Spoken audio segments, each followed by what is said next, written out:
नमस्कार मित्रों, मैं आज एक कहानी सुनाने जा रहा हूँ, गुरु की दक्षिणा। इस कहानी से आपको जरूर सीख मिलेगी। तो चलिए मैं शुरू करता हूँ।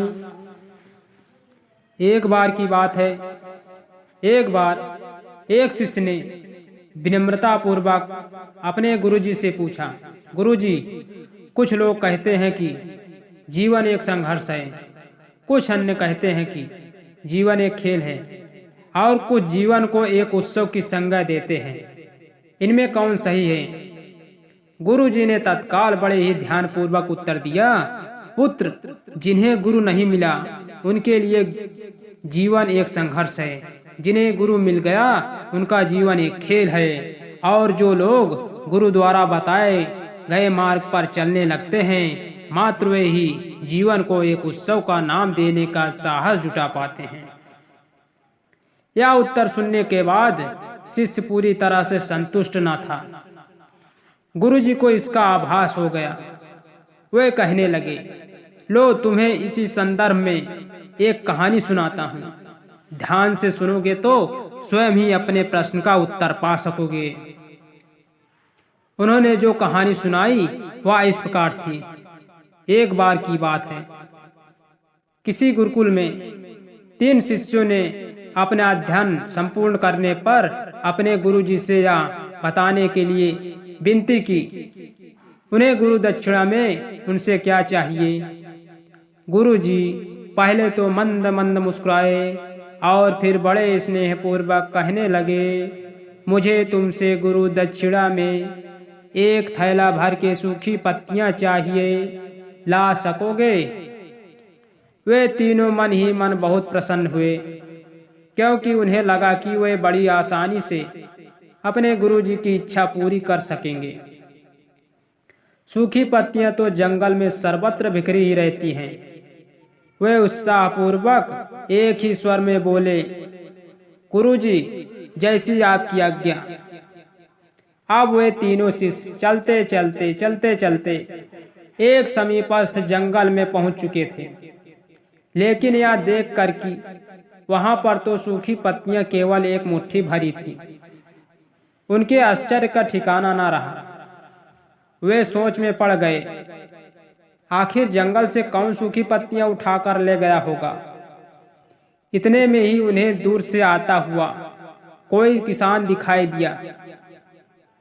उसके पास पहुंचकर उससे विनम्रता पूर्वक याचना करने लगे कि वह उन्हें केवल एक थैला भर सूखी पत्तियां दे दे। अब उस किसान ने उससे क्षमा याचना करते हुए उन्हें यह बताया कि वह उनकी मदद नहीं कर सकता, क्योंकि उसने सूखी पत्तियां का ईंधन के रूप में पहले ही उपयोग कर लिया था। अब वे तीनों पास में ही बसे एक गांव की ओर इस आशा से बढ़ने लगे कि हो सकता है वहां उस गांव में उनकी कोई सहायता कर सके। वहां पहुंचकर उन्होंने जब एक व्यापारी को देखा तो बड़ी उम्मीद से उससे एक थैला भर सूखी पत्तियां देने के लिए प्रार्थना करने लगे, लेकिन उसे फिर से एक बार निराशा ही हाथ आई, क्योंकि उस व्यापारी ने तो पहले ही कुछ पैसे कमाने के लिए सूखी पत्तियों के दौने बनाकर बेच दिए थे। लेकिन उस व्यापारी ने उदारता दिखाते हुए उन्हें एक बूढ़ी माँ का पता बताया, जो सूखी पत्तियां एकत्रित किया करती थी। पर भाग्य ने यहाँ पर भी उनका साथ नहीं दिया, क्योंकि वह बूढ़ी माँ ने तो उन पत्तियों को अलग अलग करके कई प्रकार की औषधियां बनाया करती थी। अब निराश होकर वे तीनों खाली हाथ ही गुरुकुल लौट गए। गुरुजी ने उन्हें देखते ही स्नेहपूर्वक पूछा, पुत्रों, ले आए गुरु दक्षिणा? तीनों ने सर झुका लिया। गुरुजी द्वारा दोबारा पूछे जाने पर उनमें से एक शिष्य कहने लगा, गुरुदेव, हम आपकी इच्छा पूरी नहीं कर पाए। हमने सोचा था कि सूखी पत्तियां तो जंगल में सर्वत्र बिखरी ही रहती होगी, लेकिन बड़े ही आश्चर्य की बात है कि लोग उनका भी कितनी तरह से उपयोग करते हैं। गुरुजी फिर पहले की तरह मुस्कुराते हुए प्रेम पूर्वक बोले, निराश क्यों होते हो, प्रसन्न हो जाओ। और यही ज्ञान की सूखी पत्तियां भी व्यर्थ नहीं हुआ करती, बल्कि उनके भी अनेक उपयोग हुआ करते हैं। मुझे गुरु दक्षिणा के रूप में दे दो। तीनों शिष्य गुरुजी को प्रणाम करके खुशी खुशी अपने घर की ओर चले गए। वह शिष्य जो गुरुजी की कहानी एकाग्रचित्त होकर सुन रहा था, अचानक बड़े उत्साह से बोला, गुरुजी, अब मुझे अच्छी तरह से ज्ञात हो गया। आप क्या कहना चाहते हैं?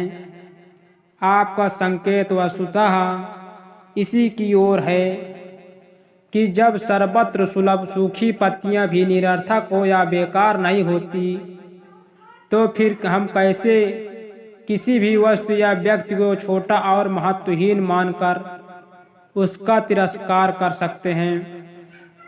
चींटी से लेकर हाथी तक और सुई से लेकर तलवार तक सभी का अपना अपना महत्व होता है। गुरुजी तुरंत ही बोले, हाँ पुत्र, मेरे कहने का भी यही तात्पर्य है कि हम जब भी किसी से मिले तो उसे यथायोग्य मान देने का भरसक प्रयास करें, ताकि आपस में स्नेह, श्रद्धा भावना, सहानुभूति एवं सहिष्णुता का विस्तार होता रहे और हमारा जीवन संघर्ष के बजाय उत्सव बन सके। दूसरे, यदि जीवन को एक खेल ही माना जाए तो बेहतर यही होगा कि हम निरपेक्ष, स्वस्थ एवं शांत प्रतियोगिता में ही भाग लें और अपने निष्पादन तथा निर्माण को ऊंचाई के शिखर पर ले जाने का प्रयास करें। अब शिष्य पूरी तरह से संतुष्ट था। मैं यही कहना चाहता हूं कि यदि हम मन, वचन और कर्म इन तीनों के ही स्तरों पर इस कहानी का मूल्यांकन करें तो भी यही कहानी खरी ही उतरेगी।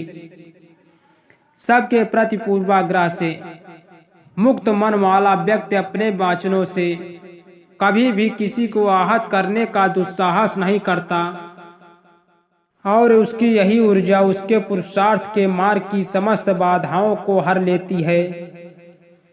हमारे जीवन का सबसे बड़ा उत्सव पुरुषार्थ ही होता है, ऐसा विद्वानों का मत है।